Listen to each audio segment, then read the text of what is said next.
Science Dialogue, closing the gap between science and society.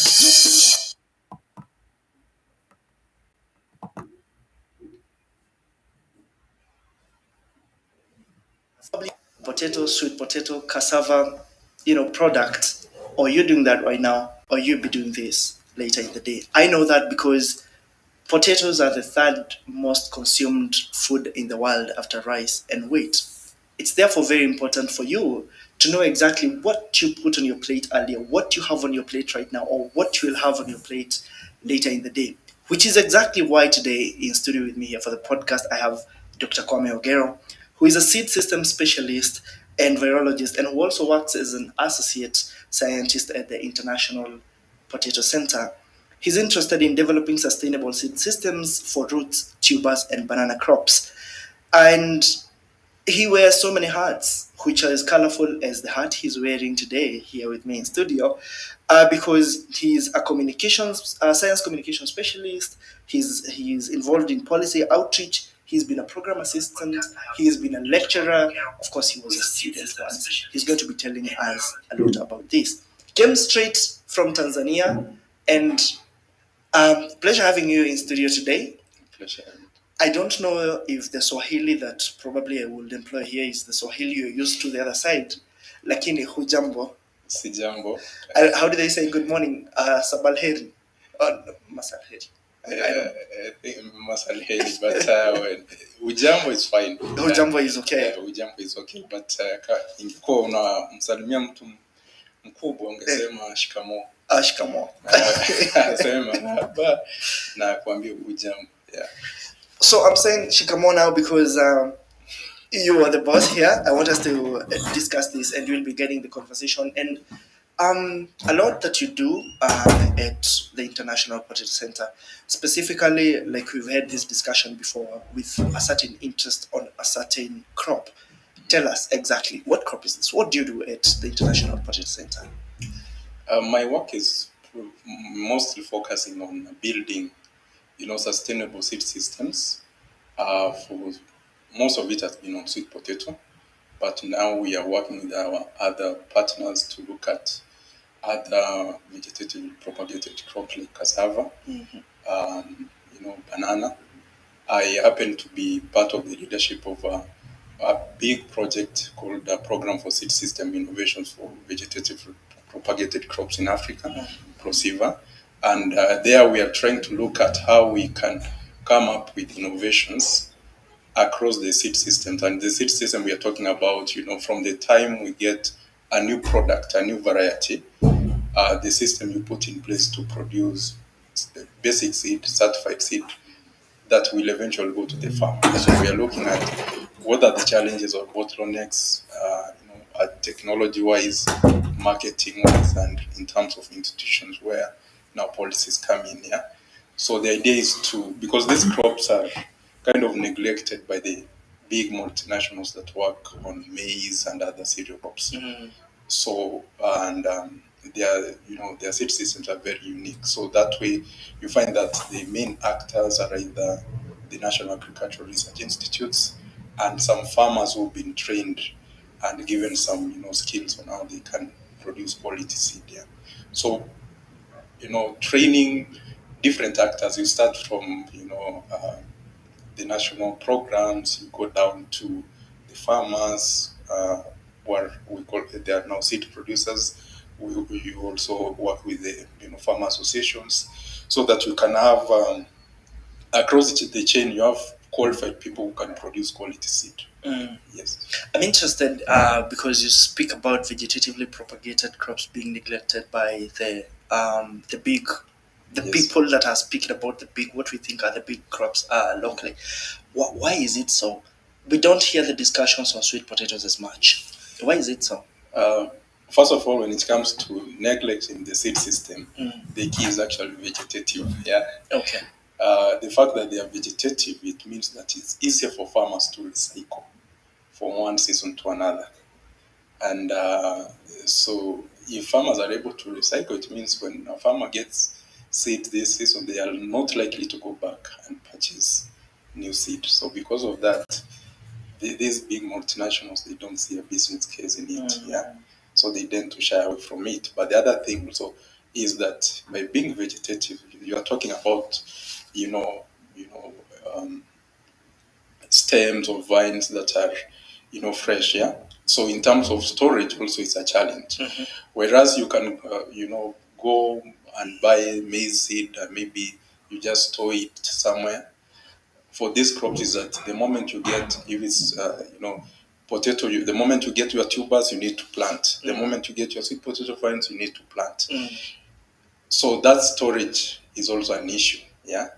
So that makes it a bit complex for, big seed companies to build as, a business case around it. But we've put in effort now to, work with medium or large scale seed producers. These are the farmers that I mentioned that are willing to go into that as a business. And we train them on how they can align the production with the crop calendar. So let's say for sweet potato, the planting period season, maybe if you go a place like Migori, maybe they are going to start planting in October. So this seed producer, they have to align and start seed production maybe 4 months earlier during the dry period, so that by the time October reaches, they have the seed ready, so they don't need actually to store. So within this 4 months, they've done their marketing, they've gotten their customers, and when the rain starts, then they are able to sell the seed. Yeah. So on the seed side, on the seed part, that's the reason why they've been neglected. And in general, in terms of food security, is because I think it's mindsets. We've been socialized to think that when we talk about food security, you're talking about maize.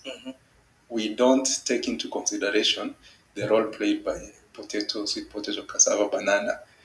Yet, when you travel a country, yeah, you will always, when you're coming back to Nairobi, you will buy sweet potato, you will buy potato, you will buy banana. Yeah, that's what my grandmother packs for me. Yes, yeah. So you are eating these crops, but just because you are taking it, maybe you boil this for breakfast, uh, you don't associate that with food security. Yeah. So I think there's that perception that has made us to always think that food security is all about maize or maybe wheat or rice. So we need to think about diversification. When you talk about food security, it's not just a single crop, it's a food basket. You have to look at all these crops that are available. Now, how are you going to convince this farmer who is used to replanting their vegetatively propagated crop to now come and consider the seeds that are being, improved and all that?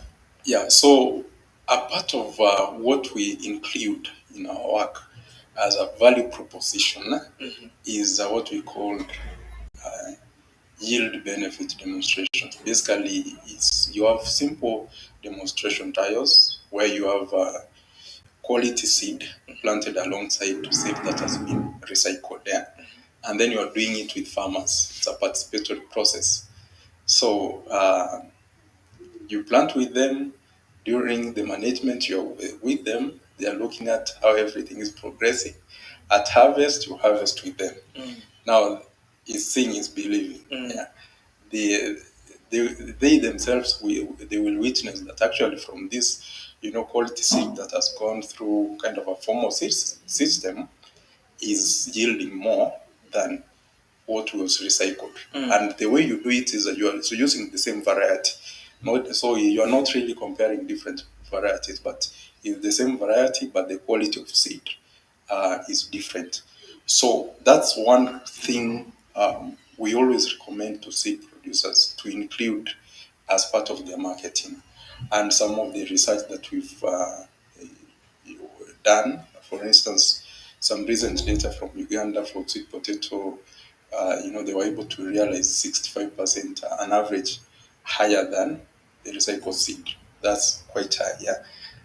We've had our partners working on cassava, show a difference of 88% yield difference on controlled experiments.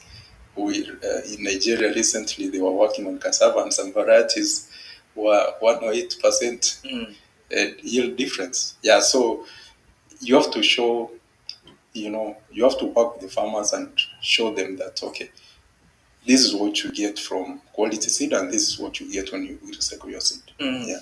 When you speak about 108% quality difference, or like any other percentage that shows very drastic improvement with the higher quality seed, that's compared to the recycled one, I would think it brings to the fore a lot of skepticism that we know that people usually associate with drastically improved, seeds or whatever in the market, and definitely activism, very loud activism, and a lot of misinformation and myth. How do you usually encounter that? So there's one thing I mentioned. When you're doing those kind of demos, you use the same variety. Yeah. So, and we tend, you can have an improved variety, but we also include a variety that the farmers are already growing. Yeah. So you have a variety that they are already growing, which is diseased, with the recycled, but you also have the same variety that has gone through, the formal seed system. Yeah, it has been cleaned, the viruses or the diseases have been removed, so you know that it is disease free. So it's already a variety that the farmers know. Yeah, and to them the question would be, okay, how? What is making this yield more than this? Yeah. Yes, it is the same variety. So there, you are not talking about genetics. Yeah. But now when it comes to improved varieties, either conventional bred or GM, now what you are doing is you are comparing the variety itself with a different variety. So let's say farmers have been growing variety A, which is susceptible to diseases, and you have variety B, which is Resistant. which is resistant. So what you do there is now you have quality seed of both varieties, and then you have demos that are now trying to show the differences between the varieties. So the source of the seed is the same, but now what you want to showcase is the differences between the varieties. And also this is where communication is very key. Yeah. Communication and ensuring that farmers and other stakeholders are involved, yeah, so that they can know a difference between showing the differences in performance between improved varieties and varieties that have been grown for many years, and showcasing the differences between the use of quality seed and recycled seed. Yeah. So really, communication is very important, ensuring that all stakeholders and particularly farmers, they are involved. It's important. Yeah. Yeah, talking about, although we won't delve much into that, it's been a realization that much as scientists try as much as possible to, the voice on the other side is usually almost always louder. That is the voice of the dissidents, the voice of the naysayers.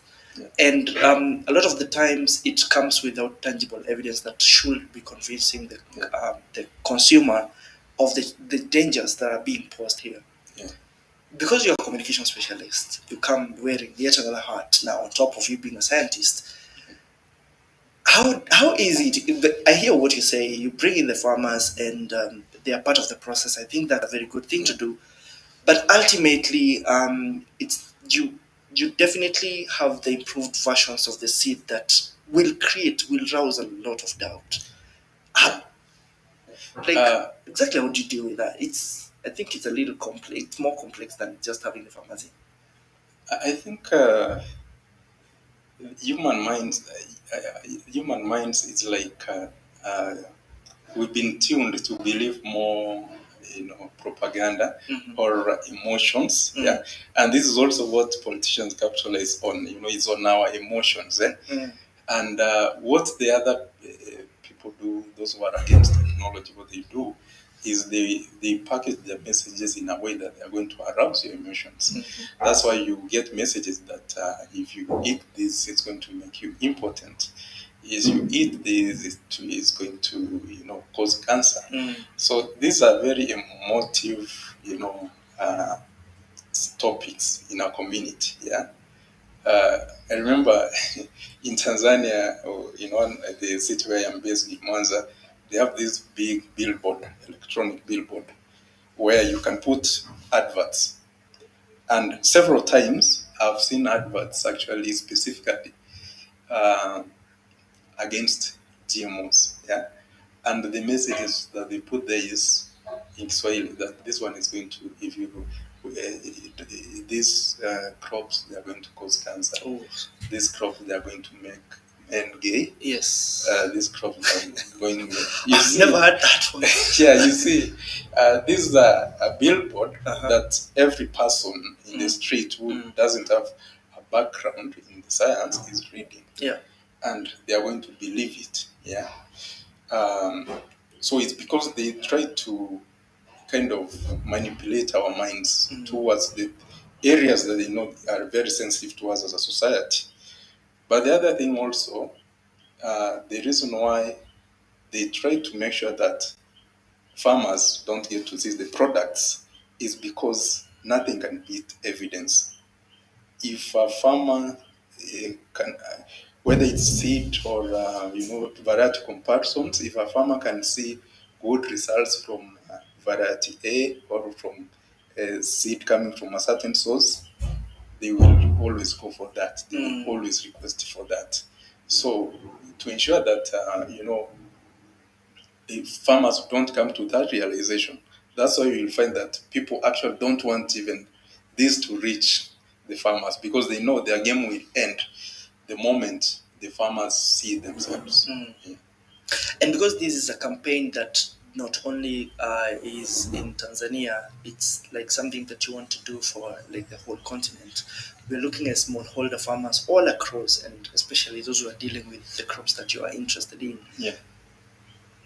How eventually, there's that part I'm looking for. How eventually do you beat that? If I'm walking in the street in Tanzania and see that it causes cancer, which I think is saratani in Swahili, it's been going to be very sensitive for me. Yeah. If I don't happen to be among the farmers that have walked with you through the process of, testing through like evidence-based, those demo farms and everything, I don't think it's going to be very easy for me to believe what you're saying, because these propagandists don't come with evidence. They just, fear mongering. Outside Tanzania, you'll be needed to do the same in another country. Do you think you're going to get to a position where it's a universally accepted thing, where farmers just feel scientists are doing the right thing, and so you just trust the science and take the improved seed that they're presenting to us? I think we have champions in different countries, in different regions. As much as I may be in Tanzania working on something, but there's someone also in Uganda doing the same. There's someone in DRC doing the same. So I think what we need to do as scientists is that we come together, amplify our voices, using different platforms, the media, podcasts like this one, yeah. So that, because you can do an experiment here, but using the relevant, channels, you can reach more people. Yeah? Like now, if you engage with, let's say, with the media, like when I said the demos that we usually do, showcasing clean versus recycled seed, during the harvesting time, you are engaging with the media. Yeah? You invite the media, they come, they've filmed, that thing is covered in prime time news. Some, TV station, they also have unique programs for agriculture where they can cover it. You are communicating to a larger population, and you find we've had cases whereby people call the seed producers that we have trained in the lake region of Tanzania. You have farmers from southern islands, which is like you're talking of more than 1,005 kilometers away, calling people in the lake zone to get quality seed just because they so watched a certain program. Yeah, so we can use the various channels that are there to reach a wider audience. Yeah. And apart from the communication, you're also interested in policy and regulatory frameworks. Yeah. I don't want to preempt, so tell us about that. When I look at the challenges in agriculture in Africa, I usually put them in two broad categories. The first one is biophysical, and the second one is socio-political. Uh, so biophysical challenges, these are things that are mostly within your area of control as a scientist. This is where maybe the issue is a disease. You are able to go and develop a disease-resistant variety. If the issue is, quality seed, we can work. We have tools that we can use to produce, quality seed. Yeah. So these are things that you have tools to work with. Yeah. But now when you look at the social political, now it's broad. Yeah, this is where policies come in. Yeah, you have policies, you have social acceptance, you have farmer buy-in. Yeah, and this tends to actually influence how a certain technology is adopted. Yeah, so, and you cannot focus on solving the issues with diseases or with quality, addressing climate change without also working on policy. You need an enabling policy environment. Uh, I can give an example. When we started work on a sweet potato seed system, formalizing sweet potato seed system in Tanzania, for instance, we didn't just look at it at the training and quality aspects. Yeah, we also started working with the regulators and other stakeholders, the Tanzania Official Seed Certification Institute, to put in place regulations for production of quality seed at different classes. Yeah, and we engaged them through the way, and we were able to come up with standards that are realistic within the country context. And the same is being done in several other countries. Yeah, even Kenya currently, we're working on the seed regulations for vegetatively propagated crops, which I think maybe soon will be out. Yeah. So you have to engage the policymakers to ensure that we have the right policies and regulations in place. We have to engage the wider society, the farming community, so that they are able to see the economic benefits. And that way, then you can get, it's easier to have a certain technology adopted. Yeah. Do you feel like there's usually a difficulty when it comes to that level of decision making? Like when it comes to, for example, like you said, you're looking at quality, you're looking at everything else that involves society. Do you feel like there is a lot of lack of goodwill, probably a lot of bureaucracy, red tape, everything that might make the process of adoption and everything very difficult in Africa specifically? Yeah, I can say there are challenges, and these challenges vary from one country to another. There are some countries which have made tremendous progress in terms of putting in place, good policy frameworks for various categories of research. Yeah, but there are some countries which are still lagging behind, and this also it is dependent on the information that is available to the policymakers. If the policymakers, the information they are getting is negative information, they are likely to drag their feet and base their decisions based on that negative information. But if they are engaged and they get the right information, then it means that they are actually able to argue and, make informed decisions. Yeah, so ensuring that we provide the right information to the relevant agencies, the relevant actors, the key people is very important. Yeah, and that's what has been, I think, has been missing in some countries. And also, for us as scientists, we need to just come out and talk. Yeah. The other side, they don't care. Yes. They just because they just come out and even if it's a false information, they come out and communicate it in a way that a very convincing way. Yeah. Yet as scientists, we have the right information, but I think sometimes we take our time to get that information out. Yes, I think about science. There's a lot of work that's done for so long by the scientists that are working on it, like yourselves, and the scientists that came before. And there's so much evidence that needs to be tabled, and yet pseudo intellectuals and these anti-scientists have no evidence whatsoever, and somehow they still manage to be louder, which is why this Africa Science Dialogue, we feel like it's a very important platform because the scientists speak in the most, layman language possible to make people understand that the scientists are not just waking up like the pseudoscientists and saying something. And you've been a lecturer before. Just came from school and then you lectured, and then right now you've gone into research for so many years. You've seen what has happened. If you went back into that position, Yeah. talking to those young students who have very big dreams and who will come to face the same challenges you're facing, misinformation, everything. What do you think you would do differently if you went back to a school setup as a lecturer? Uh, if I was to go back, to a school or a university set up as a lecturer, what I would want to do is to try and use my experience in research and try to give the students practical knowledge, yeah, that they can apply, yeah, and also, try to, you know, link them with different, networks where they can be able to use their knowledge, something that was not there for some of us, yeah. So research.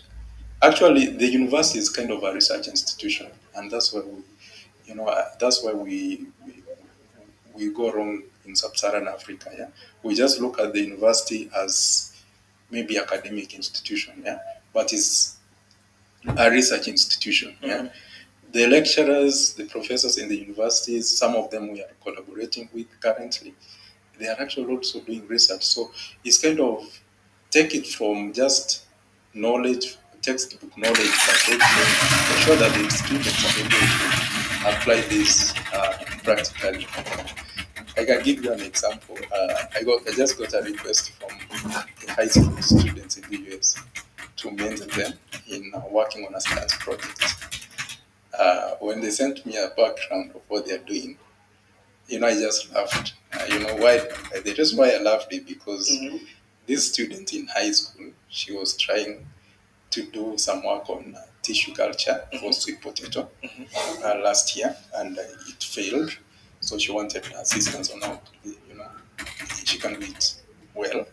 So I laughed because when the first time I knew tissue culture when I was studying biochemistry, but I never engaged in it as a undergraduate student. I came to do tissue culture practically when I was doing my master's. Your masters. Yeah, but you see, There's a high here is a high school student who is, they are already talking about this tissue culture.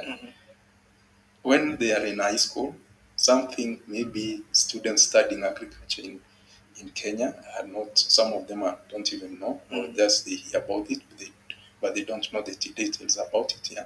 So really trying to transform the way we teach into kind of a more practical aspect. If you are talking about propagation through tissue culture, don't just teach theory in class. Maybe try to link the students. If you don't have a tissue culture facility, try to link the students to institutions that have these facilities where they can go and maybe spend a day, have a practical feel of that. Yeah.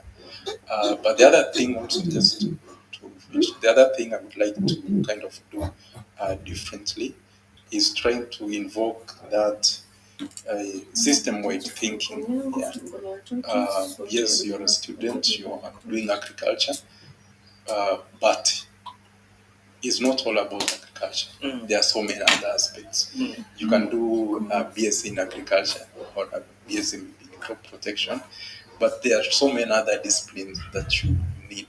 There are so many other skills that you need that can put you in a better position to compete in the industry, in the market where you're going. Yeah. Mm. And some of these you'll realize are actually, you know, soft skills like, communication, networking, being just able to uh, do a good presentation about what you do to a lay person. Mm. Yeah. Which is very important. Also thinking Africa in about 25 years, the population will be about 2.5 billion. It's projected so. And we have a plethora of challenges, including climate change, which is going to be rapid. It's also estimated that at the time, probably a larger, more than 50% of the population will be living in the urban areas. Amid all these challenges and the cases of food insecurity and probably tropical diseases, every single challenge that's hit us, do you think Africa is on a trajectory of food security? Yeah, I think we are making some progress, but we need to kind of make it more serious. Yeah? We need, uh, we need to move away from talking about agriculture is like, the key building blocks to most African economies Mm. and making practical. And there's one thing I believe, for us to achieve food security, we have to think commercial agriculture. Yeah. Because when you're subsistence farming, yeah, it's good. It has its role, Mm. but to achieve food security, you have to think commercial. And if you think commercial, that's when now a farmer is starting to think about, scaling up their production. That's when they're talking about increasing their, investing in inputs, investing in seeds, investing in fertilizers, ensuring that they get a quality crop, and they are aggressive, looking for the markets for their produce, and then because they will be doing it as a business, then they get that motivation to continue. But if the majority of our farmers will continue doing subsistence farming, then I think it will be a challenge, and we may not achieve the food security that we want to achieve maybe by 2050. Yeah, yeah, because I'm thinking that because the majority of Africa's population is made up of the youth, and one of the reasons why they probably could be running away from agriculture is because they think probably it's not that profitable for the parents or the people they see doing that. And also, I think low mechanization, which is probably a topic we'll talk about in the future. But as we come to an end, what would you at this moment tell that farmer who is probably growing one of the crops that you have an interest in research on uh, about the potential for commercialization in the future? And I think I'll also ask another question. What will you tell you just talking about that student in the US? What will you tell a Kenyan student who is interested in studying anything that has to do with agriculture, thinking about what agriculture is thought about by many of the youth today in the context of what I've just told you? They have not seen a lot of profitability coming from it, especially as we are mostly smallholder. So, to a student, to a farmer, to you parting shot, basically, looking what's Yes. coming. Okay. To the farmer, I would actually say, I think commercial, and in terms of thinking commercial, you have to begin with the market. You have to get your market right. Yeah, go out there, look for customers. Yeah, get your data, get your customers, and then now produce based on the demand from your customers. And this can be challenging as an individual farmer. So this is why it's also important to come together. If you have a group of farmers who are the same area, you are growing this, let's say maybe it's sweet potato. See how you can come together as a group or as an, form a society or an association, cooperative, come together and engage the policymakers who can also help you in terms of navigating other market challenges. Like we have this issue of brokers exploiting farmers. That's something you cannot. It's difficult to sort out as an individual farmer. but you can do it as, as as a group of farmers. Yeah. Um, the other thing also, apart from the farmers, I would like to speak also to the policymakers. We talk about agriculture for food security. For us to make agriculture a key towards achieving food security, we need to start talking about commercial agriculture. And one thing is that commercial agriculture, people need to invest money. So a farmer may be having 5 acres, but they are just producing on 1 acre because they don't have the resources to do that. So our governments need actually to invest in or have sources of funds where farmers can access with low interest to scale up their work. But at the same time, we need to increase investments in agriculture as African countries. We need to be the ones funding our agricultural research and ensure that the agricultural research that is being done is actually speaking to the problems that the farmers are facing. And as you said, my advice to the students is don't just depend on what you get in the classroom. Don't just depend on what you get in the classroom. Try to be aggressive. Go out. We live in a technology era where even getting information is very easy on either social media or YouTube. Yeah, try to go out, learn more about what you're studying. Yeah, if it's something that you can not do practically within your institution setup, you can get to see some of these things online nowadays. Things like let's say PCR that you know are quite expensive for some institution to set up. Uh, these are things you can easily learn online on YouTube. It may not be practical, but you can. You have programs whereby you are able to see how these things are done, and many other topics. So try to be, you know, think wide. Try to learn other skills, other soft skills in other areas. Learn communication. If it's a language, try to learn a new language. This is part of communication, actually. Yeah, and in my experience working in the agricultural research within the African continent, uh, if you learn another language, for instance, French, you are poised to go places than if you just know one language. Yeah. Okay. That's interesting. I think you're talking about opportunities, opportunities, opportunities. They being there, but people having to make an effort towards getting there. Yes. Thank you. Now you've heard for yourself. We were talking about that potato on your plate, the sweet potato that my grandmother packs for me every single time I go to the village. And with scientists doing a lot of research on this, we are never going to hit a dead end. There's a lot of hope and promise as long as people are going to look out and listen to the experts of scientists. But just like Dr. Ogero just told us, the scientists themselves also have a duty to come out and speak about their research. Because think about this, years of painstaking research just going down the drain because activists out there are trying to kind of demolish everything without any proof. It's time for science to shine. And here on the Africa Science Dialogue, that's what we do. You can go ahead and take your potato, your sweet potato, knowing that very well that there are people out here who are making sure that you're just getting the best on the farms and the best on the plates. With me today, as I introduced earlier, was Dr. Ogero from the International Potato Center, who is based in Tanzania, but who is working across the continent and probably even globally. He's just highlighted how he's working with students from out of Africa. Till next time, thank you for joining us. We'll continue to keep this conversation alive. My name is Peter Theory, and this is the Africa Science Dialogue.